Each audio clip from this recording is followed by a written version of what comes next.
Assalamualaikum warahmatullahi wabarakatuh dan salam sejahtera. Terima kasih kerana mengunjungi channel saya ini. Ini channel baru. Saya akan cuba untuk bercerita tentang kisah-kisah misteri. Cerita ni cerita yang sama ada pengalaman saya sendiri ataupun cerita ni yang saya dengar.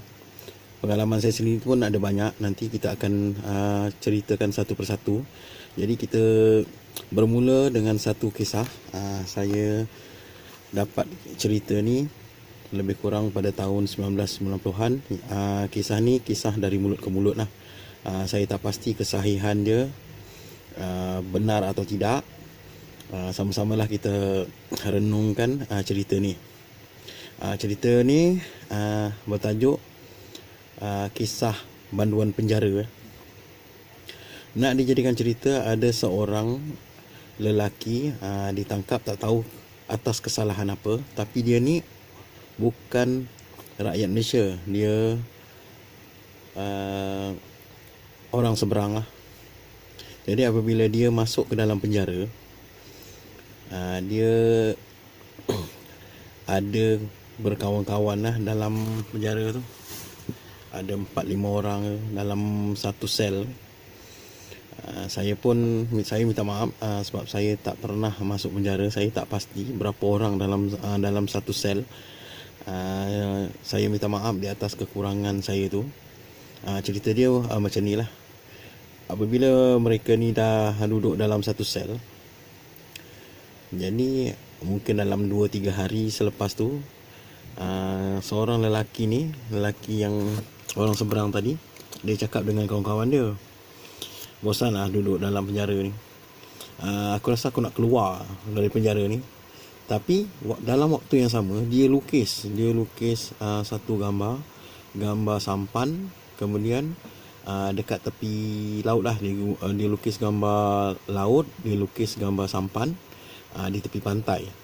Dia kata, siapa nak ikut aku keluar dari penjara ni, malam ni kita keluar melalui gambar ni.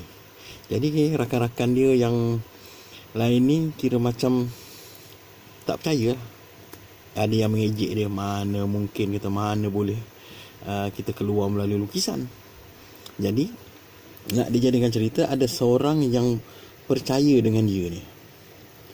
Jadi kawan dia tu kata, aku nak ikut kau, malam ni juga kita pergilah. Yang kawan-kawan dia pun gelakkan lah dengan dua orang ni. Dan keesokan harinya, katakanlah dalam sel tu ada 5 orang. Bila bangun pagi esok, kawan-kawan dia yang 3 orang terkejut. 2 orang yang malam tadi cakap nak keluar tu hilang secara misteri. Saya pun tak pasti macam mana ilmu dia, sebab ilmu Allah tu luas. Jadi sama ada dia masuk dalam lukisan tu, dia masuk ke alam gaib ke, dia terus pergi keluar ke, ataupun dia masuk dulu dalam lukisan tu kemudian dia keluar ke alam nyata ke, macam mana saya tak pasti.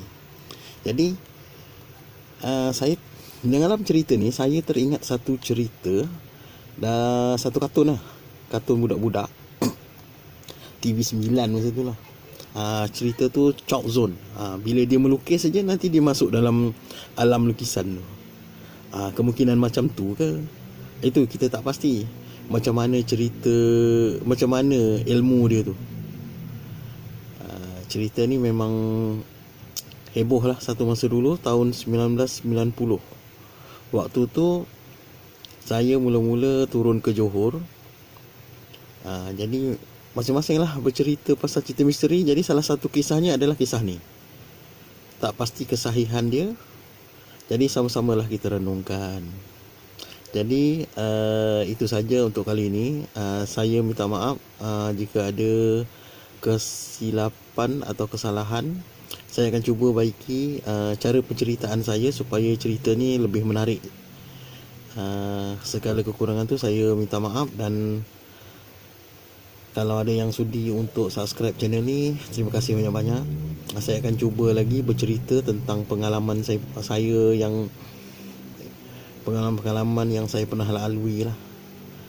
berkaitan dengan alam gaib. Jadi itu saja untuk setakat ini. Sekian, terima kasih dan Assalamualaikum warahmatullahi wabarakatuh.